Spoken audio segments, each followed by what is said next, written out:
अमन रमेश और नरेश एक दौड़ लगाते हैं जिसमें अमन रमेश से 48 मीटर आगे रहकर और नरेश से 68 मीटर आगे रहकर दौड़ पूरी करता है। ध्यान सुनिएगा, यहाँ पे दो अलग अलग केस दिखाए गए हैं। तीन खिलाड़ी हैं, अमन, रमेश और नरेश एक रेस लगाते हैं with Aman finishing 48 metre ahead of Ramesh and 68 metre ahead of Naresh. Aman race खत्म करता है, यानी कि अमन जीता है रेस। और ये जो अमन है मेरे प्यारे, ध्यान सुनिएगा, जो अमन है ये रमेश से 48 मीटर आगे रहता है। अमन रमेश से कितना आगे रहता है? 48 मीटर। समझ में आया? आप बोलोगे जी सर बिल्कुल सही। और ये अमन नरेश से कितना आगे रहता है? नरेश से 68 मीटर। ये अमन नरेश से 68 मीटर आगे रहता है। बात समझ में आ गई? आप बोलोगे हाँ जी सर, पहला केस है कि भाई ये तीनों खिलाड़ी दौड़ना शुरू करते हैं। अमन जो है वो रमेश से 48 मीटर आगे रहता है और ये जो अमन है ये नरेश से 68 मीटर आगे जो है रहता है, यानी कि अमन जीता है। रमेश 48 मीटर पीछे रहेगा, नरेश 68 मीटर पीछे रहेगा। In another race of same length की एक और रेस में Ramesh finishes 25 metre ahead of Ramesh. एक सेम लेंथ की रेस होती है, एक और रेस होती है सेम लंबाई की। रमेश जो है उसमें नरेश से 25 मीटर आगे फिनिश करता है, यानी कि सेम रेस होती है इतनी लंबाई की। जब रमेश पूरी रेस खत्म करता है तो रमेश जो है वो नरेश से 25 मीटर आगे रहता है। रमेश जो है वो नरेश से 25 मीटर आगे रहता है, यानी कि जब रमेश पूरी रेस खत्म करता है तो नरेश जो है वो 25 मीटर पीछे रह जाता है, 25 मीटर से हार जाता है। Each run travel the entire distance at a constant speed. सारे खिलाड़ी एक समान गति से चल रहे हैं, सबकी स्पीड जो है वो कांस्टेंट है। तो आपसे पूछा रेस की लंबाई क्या है? रेस की लंबाई पहला तरीका मेरे दोस्तों x मान के कि माना पूरी रेस की लंबाई x है। मैंने मान लिया कि रेस की लंबाई x है। आपके सामने दो अलग अलग केस दिए गए। मैं फोकस करूंगा रमेश पे और नरेश पे।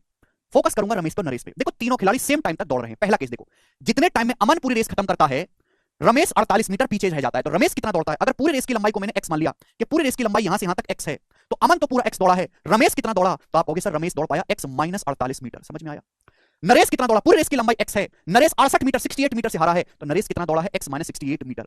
यानी कि जितने टाइम में रमेश x माइनस 48 मीटर दौड़ा, उतने टाइम में नरेश जो ये जो दूरी दौड़ा ये कितनी है? x में से 68 माइनस करेंगे, नरेश दौड़ा है x माइनस 68 मीटर। ये रमेश और नरेश की स्पीड का रेशियो आ गया पहले केस से। ये क्या आ गया? स्पीड का रेशियो आ गया। समझ में आया? आप बोलोगे हाँ जी सर बिल्कुल सही। इसी तरीके से बिल्कुल दूसरा केस देखो, जब रमेश पूरी रेस खत्म करता है x मीटर की तो नरेश 25 मीटर पीछे रह जाता है, 25 मीटर से हार जाता है, यानी कि सेम रेस दौड़ी जाती है बिल्कुल सेम लंबाई की। जब रमेश x मीटर दौड़ता है तो नरेश 25 मीटर से हार जाता है, तो नरेश कितना दौड़ता है? x minus 25 metre. नरेश कितना दौड़ता है मेरे प्यारे भाई? x minus 25 metre. आप बोलोगे हाँ जी सर बिल्कुल सही। तो इक्वल होना चाहिए, बराबर होना चाहिए। आप बोलोगे जी सर बिल्कुल सही, बराबर होना चाहिए। यानी कि जितने टाइम में क्या हो गया, दोनों ही केस से मैंने रमेश और नरेश की स्पीड का रेशियो निकाल लिया और हमने दोनों को बराबर कर दिया। समझ में आ गया? आप बोलोगे हाँ जी सर बिल्कुल सही। अरे भाई तुम्हारी खोपड़ी में कुछ आ भी रहा है कि नहीं? मैंने मान लिया कि पूरी रेस की लंबाई जो है वो x है। जब अमन पूरी रेस खत्म करता है तो रमेश कितना दौड़ पाए? दूरी x माइनस 68, नरेश कितना x माइनस 48, नरेश कितना दौड़ा? x minus 68। रमेश और नरेश की स्पीड का रेशियो आ गया। एक दूसरी रेस होती है सेम लंबाई की, जब रमेश पूरी रेस खत्म करता है, रमेश x मीटर दौड़ता है तो नरेश 25 मीटर कम दौड़ गया, नरेश कितना दौड़ा? x minus 25 metre. तो बराबर होना चाहिए।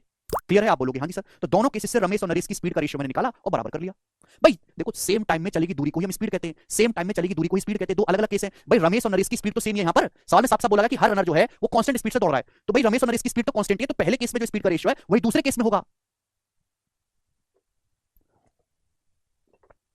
अरे कोई प्रॉब्लम इस सवाल में यार? यहां तक हद होती है भाई, हद होती है किसी चीज की।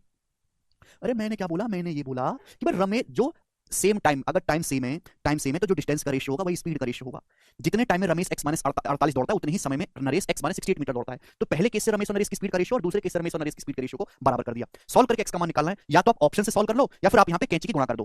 ठीक है ना? कैंची गुणा करके भी आ जाएगा, आसानी से मल्टीप्लाई करेंगे x की x माइनस 48 की x माइनस 25 में, तो भाई x स्क्वायर माइनस 25x और माइनस 48 माइनस का 73x और माइनस 48 की माइनस 25 में गुणा होगी तो कितना आ जाएगा मेरे दोस्तों?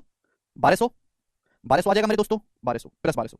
अब x माइनस 68 की x में गुणा होगी तो x स्क्वायर माइनस 68x या जाएगा। x square minus 68x। आप बोलोगे हाँ जी सर, x स्क्वायर से x स्क्वायर कट गया, माइनस 73 उधर चला गया, 73 माइनस 68 5x, तो 5x बराबर 1200। तो x का मान आएगा जी 1200 बटे 5 यानी कि 240। तो x के लिए 240 मीटर आ गई। सवाल का आंसर होगा पहला ऑप्शन।